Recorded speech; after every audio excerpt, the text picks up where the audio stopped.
India अपने घर में न्यूजीलैंड का हाथों व्हाइट वॉश हुआ, बुरी शिकस्त हुई। न्यूजीलैंड ने 3-0 के मार्जिन से इंडिया को हराया, लेकिन आखिरी मैच चौथी इनिंग ऋषभ पंत को आखिर क्यों आउट दिया गया। बीसीसीआई ने एक नई वीडियो जारी किया जिसके अंदर से ये वाजे हो जाता है एक फ्रेम से कि ऋषभ पंत जो है वो नॉट आउट थे। आखिर वो नॉट आउट थे तो क्यों उनको आउट दिया गया। और आईसीसी का एक रूल होता था जिसको अगर यहां पर इंप्लीमेंट कराया जाता तो definitely Rishabh Pant not out होते। क्या अपडेट आ रही है, सबसे पहले बीसीसीआई की एक वीडियो आई है, उसके अंदर से एक फ्रेम स्पेशली जो सोशल मीडिया पर वायरल है, उसके मुताबिक ऋषभ पंत को डेफिनेटली नॉट आउट करार दिया जाता। और आउट क्यों करार दिया गया, सबसे बड़ा सवाल इस टाइम पर यही है।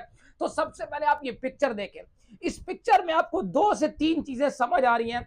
सबसे पहले ये चीज देखें कि अगर आपको ये समझ आ रहा है ना, अंपायर अगर ये सोच रहे थे कि बैड और पैड का आपस में कनेक्ट हुआ है, तो फिर यहां पर अगर आप डिस्टर्बेंस में आते हैं, लाइन डिस्टर्ब देखें तो फिर वो एक ऐसी बड़ी डिस्टर्बेंस होती है। लेकिन यहां पर अगर आप देखें तो एक नहीं है डिस्टर्बेंस, यहां पर 1 2 3 4 डिस्टर्बेंस आपको स्क्रीन पे नजर आ रही होंगी। सबसे बड़ा सवाल यहां पर यह है कि अगर बैड का बैड के साथ कनेक्ट हुआ है, पैड का बैड के साथ कनेक्ट हुआ है, तो यहां पर फिर एक ही बड़ी डिस्टर्बेंस आती, फिर मल्टीपल डिस्टर्बेंस आपको नजर ना आती।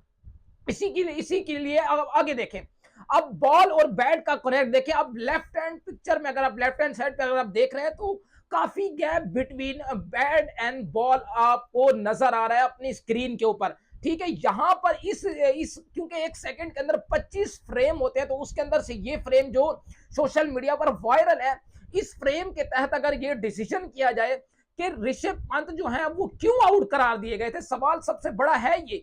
तो इस फ्रेम में आपको काफी वाज़ेह नजर आ रहा है कि बैट और बैट का कनेक्ट नहीं है, बैट और बॉल का आपस में कनेक्शन नहीं है। अगर कनेक्शन नहीं है फिर भी सवाल एक और भी ये खड़ा होता है, फिर यहां पर फिर एक ही सारी बात है, डिस्टर्बेंस होती है ना। इट मींस के ये जो 4 आपको डिस्टर्बेंस नजर आ रही है स्क्रीन के ऊपर लाइन में, तो इसका मतलब यह है कि कहीं ना कहीं किसी ना किसी एक सेकंड के फ्रेम के अंदर अब आपको बैट और बॉल का कनेक्शन था। अब उस फ्रेम को गायब कर दिया गया, उस फ्रेम को मतलब उसको आउट कर दिया गया है। लेकिन अब आप लाइन में से तो उस डिस्टर्बेंस को तो खत्म नहीं कर सकते थे।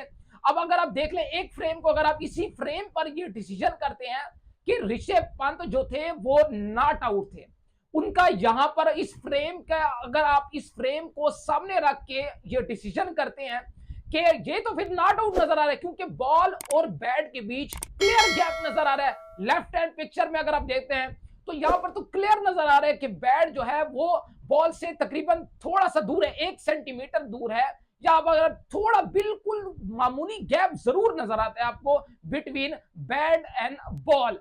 तो यहां पर अगर आप डिसीजन किया जाए तो फिर तो definitely Rishabh Pant not out है। लेकिन यहां पर सबसे बड़ा सवाल है ये कि बीसीसीआई ने एक नई वीडियो तो जरूर जारी कर दी है, लेकिन सवाल सबसे बड़ा यह है कि अगर बैट और पैड का कनेक्शन हुआ होता, फिर जब मल्टीपल डिस्टर्बेंस ना होती, फिर एक ही बड़ी डिस्टर्बेंस होती। इट मींस कि ये मल्टीपल डिस्टर्बेंस इसलिए है कि किसी ना किसी फ्रेम के अंदर, मैंने आपको अभी बताया कि 25 फ्रेम एक सेकंड के अंदर होते हैं, तो अगर आप इस फ्रेम को देखते हैं तो इस फ्रेम में तो अब आपको नजर आ रहा है कि बैट और बॉल का कनेक्शन नहीं है, गैप है। अगर बॉल और बैट का गैप है तो फिर बैट और बैट का जब कनेक्शन है, फिर इट मींस के एक ही लाइन के अंदर एक ही बड़ी डिस्टर्बेंस होनी चाहिए, मल्टीपल डिस्टर्बेंस नहीं होनी चाहिए। सवाल सबसे बड़ा यही है। इट मींस के वो जो जिस सेकंड के अंदर बैट बॉल से टकराया था उस फ्रेम को गायब कर दिया गया है, उस फ्रेम को बिल्कुल उस सेकंड से, यानी उस मिनट से, उस वीडियो से गायब कर दिया गया है, उसको काट दिया गया है, जिसकी वजह से एक नई कंट्रोवर्शियल जन्म ले रहा है। लेकिन सवाल मेरा सबसे बड़ा अंपायर से भी ये है कि इतना कंट्रोवर्शियल आउट था तो उसको आपने बैक इंडिया की फेवर में क्यों नहीं किया। बिकॉज ये नहीं है कि इंडिया खेल रहा था, ये नहीं है, ये सवाल है कि मतलब ऑन फील्ड अंपायर ने नॉट आउट दिया था, फिर उसके बाद जो फील्डिंग साइड थी उन्होंने रिव्यू लिया था। जब उन्होंने रिव्यू लिया था तो उसके अंदर आप देख रहे हैं कि बिल्कुल मुश्किल है ये डिसीजन करना कि आपको समझ नहीं आ रहा कि ये क्या हो रहा है। ये बैट और बैट का कनेक्ट है या बैट और बॉल का कनेक्शन है, ये समझ आपको नहीं आ रहा, तो फिर जो आपने ऑन फील्ड अंपायर ने डिसीजन किया होता है आपको उसी को ही बैक करना होता है और बैटिंग साइड को आपको फेवर करनी होती है। या बैटिंग साइड को आपको ना भी फेवर करें, ऑन फील्ड अंपायर को कम से कम आपने बैक जरूर करना होता है कि उसके डिसीजन को आपने आगे चलाना होता है उस जगह के ऊपर जहां पर आपको ये चीज समझ नहीं आ रही कि ये आउट है भी या ये नहीं आउट है, क्लियर नहीं हो पा रहा ना, आपको समझ नहीं आ रही कि ये क्लियर नहीं है चीज कि ये आउट है या नॉट आउट है, तो यहां पर कहीं ना कहीं अंपायर से भी गलती जरूर है। और अब एक और रूल, रॉन्ग रूल इसको हम बोलेंगे, जो एक डिसीजन रिव्यू सिस्टम में अगर आपको समझ नहीं आ रही ना, तो फिर आपका एक रूल हुआ करता था जो आईसीसी ने अब उसको खत्म कर दिया। वो रूल क्या था? वो रूल था, उसको बोलते थे हॉटस्पॉट। हॉटस्पॉट क्या काम करता था? उसके अंदर जहां पर जिस जगह के ऊपर बॉल का कनेक्शन हुआ होता था बैट के साथ, तो वो जो ऑब्जेक्ट होता था वो वाइट हो जाता था, जिससे ऑटोमेटिकली ये क्लियर हो जाता था कि बैट का कनेक्शन हुआ है बॉल के साथ। वो ऑब्जेक्ट जो जिस जगह के ऊपर बॉल बैट से टकराती थी वो ऑब्जेक्ट व्हाइट हो जाता था उस जगह के ऊपर, यानी कि उस एरा के अंदर वो जगह व्हाइट हो जाया करती, जिसमें अंदर हॉटस्पॉट में ये क्लियर समझा जा सकता था कि ऋषभ पंत आउट है या नहीं है। वो इसलिए यहां पर इंप्लीमेंट नहीं किया गया, जिसकी वजह से मतलब ये इंप्लीमेंट इसलिए नहीं किया गया क्योंकि वो रूल को आईसीसी ने खत्म कर दिया।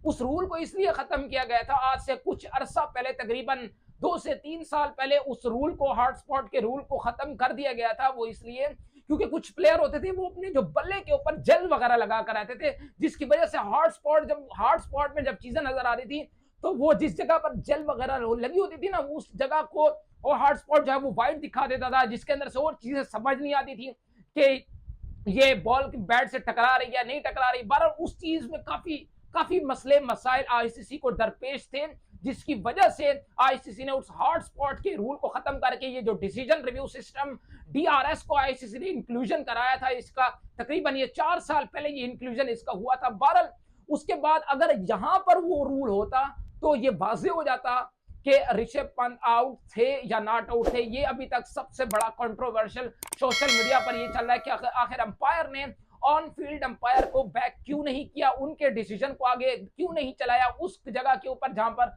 अब आपको समझ भी नहीं आ रही। तो खैर अपडेट्स अच्छी लगी हो तो वीडियो को लाइक और चैनल को सब्सक्राइब लाजमी करते जाइएगा।